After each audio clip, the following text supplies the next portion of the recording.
Abdullah bhai കിതർ Gaya? കിതറോ Gaya. കുറച്ച് പഞ്ചസാര. ഒരു പൊറോട്ട വാങ്ങിച്ചിട്ട് 1 കിലോ പഞ്ചാര അകത്താക്കാനുള്ള പരിപാടിയാണല്ലേ. കറി വാങ്ങാത്തവർക്ക് ഇച്ചിരി പഞ്ചാര ഫ്രീ എന്നുള്ള നേരാ എന്ന് വെച്ച് ഇങ്ങനെ കുത്തിക്കേറ്റാമോ? വേണ്ട, പഞ്ചസാര വേണ്ട. ആ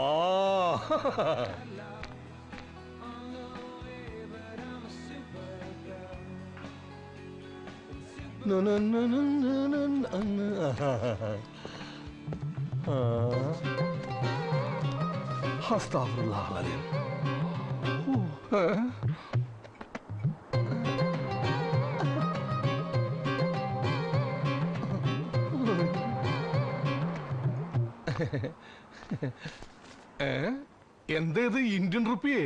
ദർഹം തീർന്നു. നിങ്ങൾ മലയാളിയല്ലേ, നാട്ടിലേക്ക് ഇന്ത്യൻ ഉറുപ്പി അയക്കാലോ. വെത്തരികിടെ കാണിക്കരുത്, മര്യാദക്ക് ദർഹം കൊടുക്ക്. ദർഹം ഇല്ല സുഹൃത്തെ. ഇല്ലെങ്കിൽ അത് കഴിക്കുന്നതിന് മുമ്പ് പറയണമായിരുന്നു.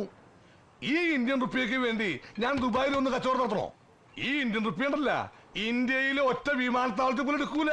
അത്രക്ക് വില ഒരു സാധനം ഇതേ പിടിച്ചേ. എന്താ പ്രശ്നം? വയറിറച്ച ആഹാരം കഴിച്ചിട്ട് ഇന്ത്യൻ റുപ്പി ഉള്ളത്രേ. സാരില്ല, കാശ് ഞാൻ മാറ്റി തരാം.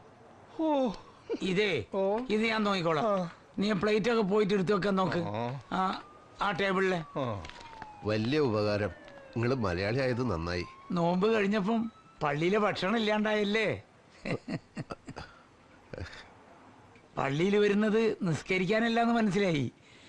നാട്ടിലെ അമ്പലത്തിലൊക്കെ പോകാറുണ്ടോ? ഞങ്ങളെ നാട്ടിൽ പള്ളി അമ്പലമൊന്നും ഇല്ലാത്തത് കൊണ്ട് ദൈവമായിട്ട് നേരിട്ട് പരിചയപ്പെടാൻ പറ്റിയിട്ടില്ല. പരിചയപ്പെടാത്ത ആൾക്കാരായിരിക്കും ചിലപ്പോ മൂപ്പർക്ക് കൂടുതൽ ഇഷ്ടം. എപ്പോഴും വിളിച്ച് ശല്യപ്പെടുത്തൂല്ലോ. മൂപ്പരുടെ ഇഷ്ടത്തെ പറ്റി ഞാനങ്ങനെ ആലോചിക്കാറില്ല. അല്ല, പണിയൊന്നും ആയില്ലേ? ഇല്ല. എന്ത് പണിയാ അറിയാ? ചായക്കട നടത്തി പരിചയമുണ്ട് നാട്ടില്. ആണോ? ഇവിടെ 2 ആൾക്കാർ ലീവിന് പോയിട്ടുണ്ട്. ഒരുത്തൻ തിരിച്ചു വരുന്ന കാര്യം സംശയ. താല്പര്യമാണെങ്കിൽ തൽക്കാലം ഇവിടെ എങ്ങനെ കൂടാ? ഈ സുലൈമാൻ അടുത്ത ആഴ്ച വരുമെന്ന് പറഞ്ഞ് ഇപ്പൊ എന്നെ ഫോൺ വിളിച്ച് പറഞ്ഞിരുന്നു. അതപ്പം നോക്കാം. ഓ, മകളുടെ ഭർത്താവാ, അതത്ര കാര്യാക്കണ്ട. भाई साहब एक डंडा कोका कोला दे दो. ജി. ആ കെട്ടും മാറാപ്പ് ഒരു മൂലൊക്കെ കൊണ്ടുപോയി വെച്ചിട്ടേ അകത്തോട്ട് കയറിക്കോ. എന്നിട്ട് അയാൾക്ക് ഒരു കൊക്കക്കോല കൊണ്ടുപോയിക്കോട്. കൊക്കക്കോള? അതുകൊണ്ട് അമേരിക്കൻ കോള കമ്പനികളോട് ഞാൻ പറയുന്നു, ക്വിറ്റ് ഇന്ത്യ. ഒന്നും വിചാരിക്കരുത്, ഞങ്ങൾ കൊക്കക്കോളക്കെതിരാണ്. എന്തേ കൊക്കക്കോളം നിങ്ങളെ പിടിച്ച് കടിച്ച? ഞാനത് കൊടുക്കൂല. നിങ്ങൾ കമ്മ്യൂണിസ്റ്റ് ആണല്ലേ? എന്നതാ ഡൈനിങ് ഹോളിൽ വാഷ് ബേസിൻ വേണ്ടാന്ന് തന്നോട് ഞാൻ പല വട്ടം പറഞ്ഞിട്ടുള്ളല്ലോ. പറഞ്ഞ പോലെ അല്ലെങ്കിൽ ഒരു ചില്ലി കാശ് ഞാൻ തരത്തില്ല. എന്നതാ? അയ്യോ, കഴിഞ്ഞ ആഴ്ച ഇറക്കിയ സിമന്റ് താൻ എന്നാ ചെയ്തു? 1 കൊല്ലം കൊണ്ട് വീട് തീർത്ത് താക്കോല് തരാന്ന് പറഞ്ഞിട്ടിപ്പം കൊല്ലം 3ആയി. എന്നാ കാശല്ലാതെ പുളുങ്കുതാണോടോ ഞാൻ എണ്ണി തരുന്നത്? കുര്യാക്കോസേ, താൻ എന്നോട് കോൺട്രാക്ടർ കളിച്ചേക്കല്ലേ? വർഗീസേട്ടൻ കോൺട്രാക്ടർ ചീത്ത പറയാൻ ഫോൺ വിളിക്കണ കാശുണ്ടെങ്കിൽ നാട്ടിൽ നല്ലൊരു വീട് പണിയായിരുന്നു. പെര പണിയുന്നോന്റെ ദണ്ണം അത് പണിയുന്നോനെ അറിയത്തുള്ളൂ. ഒരു ദിവസമെങ്കിൽ ഒരു ദിവസം അതിലൊന്ന് ചുരുണ്ടുകൂടി കിടന്നേച്ചും പിറ്റേന്ന് തന്നെ മേലോട്ട് കെട്ടിയെടുത്താലും വേണ്ടി വേലായിരുന്നു. റൂമിലെ പുതിയൊരു ആള് കൂടി വരുന്നുണ്ട്. അബ്ദുള്ളൊക്കെ വിളിച്ചു പറഞ്ഞതാ. അപ്പൊ വാടകയുടെ ഷെയർ ഇച്ചിരി കുറയും. ആ കാശുണ്ടെങ്കിൽ നാട്ടിൽ ഒരു ജാഗ് സിമന്റ് മേടിക്കാം.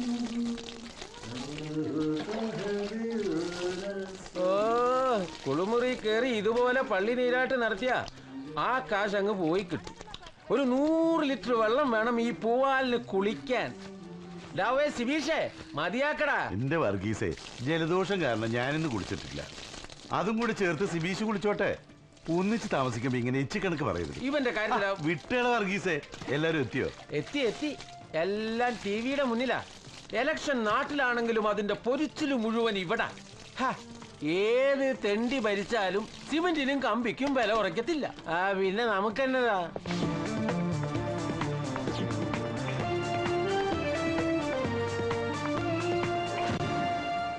നമസ്കാരം. ഏഷ്യാനെറ്റ് തെരഞ്ഞെടുപ്പ് വാർത്തകളിലേക്ക് സ്വാഗതം. ഞാൻ സനീഷ്. പ്രധാന വാർത്തകൾ.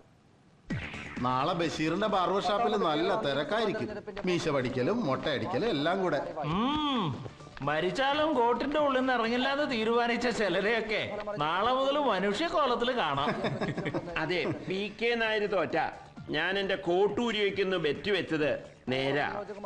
പക്ഷെ കുന്നത്തൂര് ജേക്കബ് തോറ്റാൽ മനുഷ്യരെ വെറുപ്പിക്കണ കവിത എഴുതണ പരിപാടി നിങ്ങളും നിർത്തണം. എങ്കിൽ പിന്നെ പ്രവാസ സാഹിത്യ ലോകം സ്തംഭിച്ചു പോകും. 24 മണിക്കൂറും കയ്യിൽ ബ്യൂട്ടി പാർലറും കൊണ്ട് നടക്കണ നിനക്കേ മനുഷ്യരുടെ വേദന മനസ്സിലാവില്ല.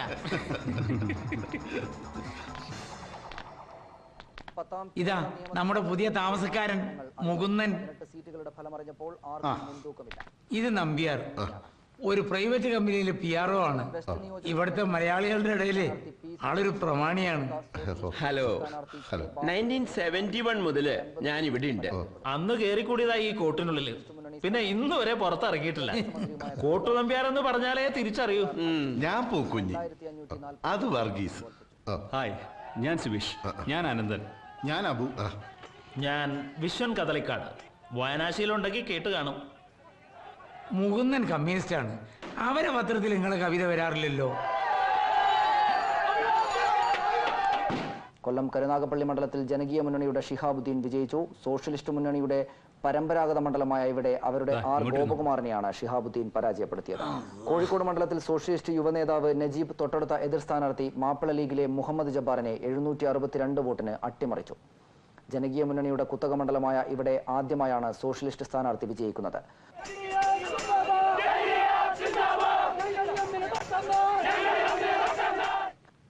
ഇപ്പോൾ കിട്ടിയത് ചെമ്മണ്ണൂർ നിയോജക മണ്ഡലത്തിൽ സോഷ്യലിസ്റ്റ് സ്ഥാനാർത്ഥിയായ PP കരുണൻ തൊട്ടടുത്ത സ്ഥാനാർത്ഥിയായ സുധാകരനെ 7304 വോട്ടിന് പരാജയപ്പെട്ടു. പരമ്പരാഗത മണ്ഡലമായ ചെമ്മണ്ണൂരിൽ ആദ്യമായാണ് കരുണൻ മത്സരിച്ചത്. ഞങ്ങളുടെ നിയോജകമണ്ഡല ഞങ്ങൾ ഒന്നിച്ച് പ്രവർത്തിച്ചിരുന്നത്. 140, ഫലം പ്രഖ്യാപിച്ചത് 20. സോഷ്യലിസ്റ്റ് മുന്നണി ഭൂരിപക്ഷം വല്ലാതെ കുറഞ്ഞു.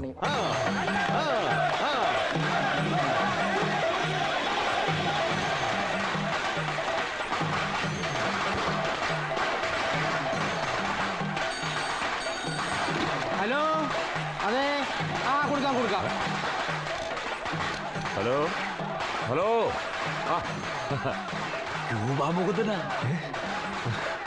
ലാൽ സലാം സഖാവേ. ജയിച്ച വിവരം TV കണ്ടു. ഭൂരിപക്ഷം വല്ലാതെ കുറഞ്ഞു പോയല്ലോ. പിന്നെ മണ്ഡലത്തിൽ നടപ്പാക്കേണ്ട കാര്യങ്ങളുടെ ഒരു മുൻഗണനാ ലിസ്റ്റ് ഞാൻ സെക്രട്ടറിക്ക് അയച്ചു കൊടുത്തിട്ടുണ്ട്. TV ചാനൽ, പത്രം എന്നൊക്കെ പറഞ്ഞുള്ള കറക്കം ഇനി വേണ്ട. നിയമസഭ ഇല്ലാത്തപ്പോ ചെമ്മണ്ണൂരിൽ തന്നെ ഉണ്ടാവണം. ഇവിടുത്തെ കാര്യങ്ങൾ ഞാനും സഖാക്കളും കൂടി ചെയ്തോളാം. സഖാവ് അതേക്കുറിച്ച് ആലോചിച്ച് വിഷമിക്കണ്ട. പിന്നെ പോയ കാര്യം ഓർമ്മയുണ്ടല്ലോ, ആ ബാങ്കിലെ മാനേജറെ ഇടയ്ക്ക് വിളിച്ച് ശല്യപ്പെടുത്തുന്നുണ്ട്. കിട്ടിയ കാശ് തോന്നിയ പോലെ ചെലവാക്കാതെ ആ ബാങ്കിലെ കടം കുറെ കൂടി വേഗത്തിൽ അടച്ചു തീർക്കാൻ നോക്ക്. കിട്ടുന്ന കാശിന്റെ തോന്നിയ പോലെ ചെലവാക്കുന്നതിന്റെ കാര്യം ഞാനിപ്പോ പറയുന്നില്ല. എന്റെ കാർഡ് തീരാറായി. എല്ലാ സഖാക്കളോടും എന്റെ അന്വേഷണം പറയൂ. ശരി.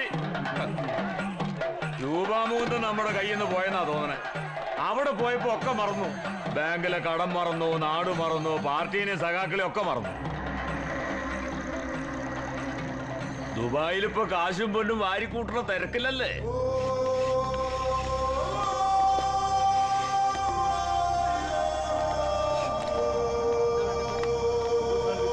ഒരു സ്ട്രോങ് സുലൈമാനി.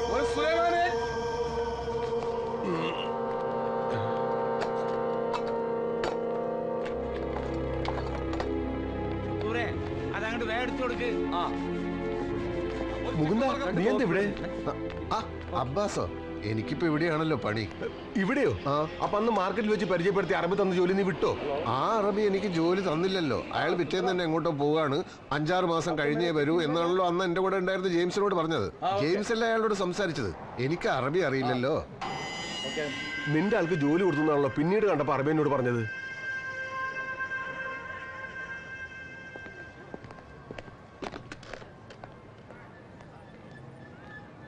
السلام عليكم بوس. أنا عباس ديرة. كيف حالك؟ أنت أعطي شغل عدد يوم شاديك مالي. هو موجود منك؟ ഓക്കെ ശുക്രൻ. മാസലാം. എന്താ സംഭവം? ആ ജോലി ആണുങ്ങൾ കൊണ്ടുപോയി. അന്ന് നിന്റെ കൂടെ ഉരുത്തിക്കണ്ണി, അവനിപ്പോ ആ കമ്പനിയിലെ പെർമനന്റ് സ്റ്റാഫാ. ആര്, ജെയിംസോ? ചെമ്മന്നൂർ വെച്ച് അഭിപ്രായ വ്യത്യാസങ്ങൾ ഉണ്ടായിട്ടുണ്ടെങ്കിലും ക്യൂബ മുകുന്ദനെ ഓർക്കുമ്പോ മനസ്സിൽ എപ്പോഴും ഒരു അഭിമാനമായിരുന്നു. നാട് കാക്കാൻ വേണ്ടി കാട്ടിയ വീറും വാശിയും തൻ്റെയൊക്കെ സ്വന്തം ജീവിതത്തിൽ കുറച്ചെങ്കിലും കാട്ടായിരുന്നില്ല നിനക്ക്? എന്താ നിനക്ക് പറ്റിയത്? സഖാവ് സൊസൈറ്റി ഗോപാലേട്ടൻ കാശ് തിരിമറി നടത്തിയെന്ന ഒരു കഥയുണ്ടാവുക, ആ കഥ തൊണ്ട തൊടാതെ വിഴുങ്ങിട്ട് ബാധ്യതയും ഏറ്റെടുത്ത് ദുബായിക്ക് ഇങ്ങോട്ട് കയറിപ്പോരുക. ഗോപാലേട്ടൻ തെറ്റുപറ്റിയെന്ന് ഞാൻ വിശ്വസിച്ചിട്ടില്ല, എന്നിട്ട് സ്വന്തം മോനത് വിശ്വസിച്ചു. വിശ്വസിച്ചിട്ടൊന്നുമല്ല, പക്ഷെ തെളിവുകളൊക്കെ. തെളിവ് എന്നിട്ട് എന്തുണ്ടായി? നീ ഇരിക്കേണ്ട സ്ഥാനത്ത് കരണം കയറി MLA ആയി. എനിക്ക് MLA മന്ത്രിയൊന്നും ആവണ്ട. ഞാനും അച്ഛനും ഒന്നും പാർട്ടി പ്രവർത്തിച്ചത് സ്ഥാനമാനങ്ങൾക്ക് വേണ്ടിയല്ലല്ലോ. പക്ഷേ അർഹതയില്ലാത്തവർ സ്ഥാനത്ത് വരുന്നത് തടയേണ്ടതും പാർട്ടിയോടും ജനങ്ങളോടുള്ള ഉത്തരവാദിത്തം നിറവേറ്റാൻ സ്ഥാനമാനങ്ങൾ സ്വീകരിക്കേണ്ടതും പാർട്ടി പ്രവർത്തകന്റെ കടമയാണ്.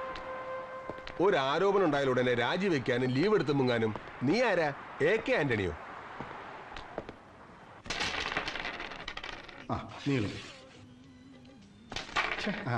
ഇതിട്ടോ. എന്റെ ലൂസി, പിള്ളേരെ സ്കൂളിൽ അയച്ചേച്ച് നീ ആ വീട് പണി നടക്കുന്നിടത്തൊന്ന് ചെന്നില്ലേ? കണ്ണ് തെറ്റിയാൽ അവന്മാർ ആ സിമെന്റും കമ്പിയും മറിച്ച് വിൽക്കും. ശരി ശരി, ഇതിലെ കാച്ചു തീർന്നു. Chicken fry and biryani ready. Daily ചിക്കനോ? ഇത് ശരിയാവത്തില്ല. എനിക്ക് കൊളസ്ട്രോളാ, ഞാൻ ഇതിന് ഷെയർ തരിക. അതിന് ഇനി ഹാർട്ട് അറ്റാക്ക് വേണ്ട, ഇത് എന്റെ വകയാ. നാളെ എന്റെ മോളുടെ കല്യാണം. ഓ, അങ്ങനെയാണെങ്കിൽ ഒരു കഷ്ണം കഴിച്ചാലൊന്നും കൊളസ്ട്രോൾ കൂടത്തില്ല. ഷെയർ കൊടുക്കണ്ടെങ്കിൽ പിന്നെ ഡെയിലി കഴിച്ചാലും ഒരസുഖം വരത്തില്ല അല്ലേ ചേ? എന്തായാലും കോട്ടു നമ്പ്യാർക്ക് ചിക്കൻ കൊടുക്കണ്ട. വന്ന ആരാ? ചെങ്ങയ്യ? അതെ, അബ്ബാസ്. എന്റെ നാട്ടുകാരൻ തന്നെയാ. ഏത് കമ്പനിയിലാ ജോലി? കമ്പനിയിലൊന്നുമല്ല, മീൻ മാർക്കറ്റിലാ. ദുബായിലെ ഷാർജയില്ല? ദുബായ് തന്നെ. നിങ്ങള് രണ്ടാളും കൈക്കോളി. ഇന്ന് എന്താ കോള്? മോളുടെ കല്യാണ നാളെ. അതിന്റെ ഒരു സന്തോഷ. നിങ്ങൾ ഇരിക്കെ, ഞാനൊരു പ്ലേറ്റ് കൂടെ എടുത്തിട്ട് വരാം. വാ, അകത്തിരിക്കാം.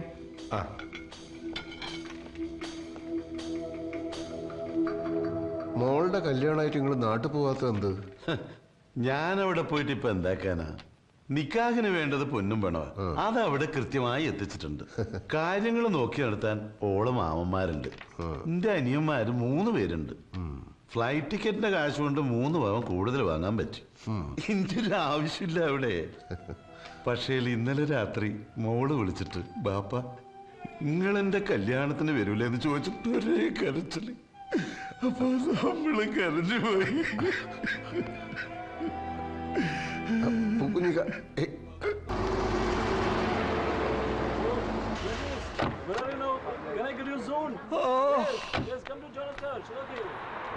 യുദ്ധം ഇറാഖിലും ലെബനിലും പാലസ്തീനിലും ഒക്കെ ആണെങ്കിലും അത് അനുഭവിക്കേണ്ടത് പാവപ്പെട്ട നമ്മളാ. എന്താ കാര്യമേ, മാർക്കറ്റിൽ നിന്റെ തലയിൽ ആരെങ്കിലും ബോംബിട്ടാ? ബോംബാ? ഇത് മിസൈലല്ലേ, മിസൈല്. പച്ചക്കറിക്കും മീനിനൊക്കെ എന്താ വിലക്കയറ്റം. എങ്കിൽ യുദ്ധം കഴിയുന്നവരെ മാർക്കറ്റിൽ ഞാൻ തന്നെ പോയിക്കോളാം. വില കുറയൊന്നും എനിക്കൊന്ന് നോക്കണല്ലോ. മാമ, നിങ്ങൾ റൂമിൽ പോയി റെസ്റ്റ് എടുത്തോളി. നടു അനക്കരുത്. ഡിസ്ക്. ഇവിടുത്തെ പർച്ചേസും മാനേജ്മെന്റും ഞാൻ നോക്കി നടത്തി കണക്ക് കൃത്യമായിട്ട് വൈകുന്നേരം റൂമിൽ എത്തിക്കുമല്ലോ. ഞാനിവിടെ ഉണ്ടായിട്ട് തന്നെ പെട്ടി കാശ് കാണുന്നില്ല. ഇന്ന് മുതൽ ഞാനിവിടെ ഇല്ലാത്തപ്പോഴേ മൂന്നും കാശ് ഇരുന്നാ മതി. എനിക്കങ്ങനെ ഇരുന്ന് ശീലമില്ല. എങ്കിൽ ഇന്ന് മുതൽ അത് ശീലിക്കണം. എന്താ? ഇന്നലെ കേറി വന്ന ഏതോ ഒരുത്തൻ, അതും പടച്ചോനെ പേടിയില്ലാത്ത കാവറായ ഒരുത്തരത്തിനെ പണപ്പെട്ട് ഏൽപ്പിക്കണം. സ്വന്തം മോളിലെ പുയ്യാപ്പിള, അതും 1-ാം തരം കൗമ വീടുണ്ടായിട്ടും ഒരു നിലം വരില്ല. കൗമും കാഫറും നീ എന്നെ പഠിപ്പിക്കണ്ട. ഇത് രണ്ടും അല്ലാത്തൊരു ജാതിയുണ്ട്, മുനാഫിക്ക്. കപട വിശ്വാസി എന്ന് മലയാളത്തിൽ പറയും. മുകുന്ദൻ ഒരു ദൈവത്തിലും വിശ്വാസമില്ല. പക്ഷെ പടച്ചോനെ നിരക്കാത്തതൊന്നും ഓൻ ചെയ്യാറില്ല. മുകുന്ദ, ഇവിടെ വന്നിരിക്കെ, ഞാൻ ഒന്ന് പള്ളിയിൽ പോയിട്ട് വരാം. വാന്ന് ഇവിടെ ഇരിക്കേന്ന് അവിടെ ഞാനിപ്പോ വരാം.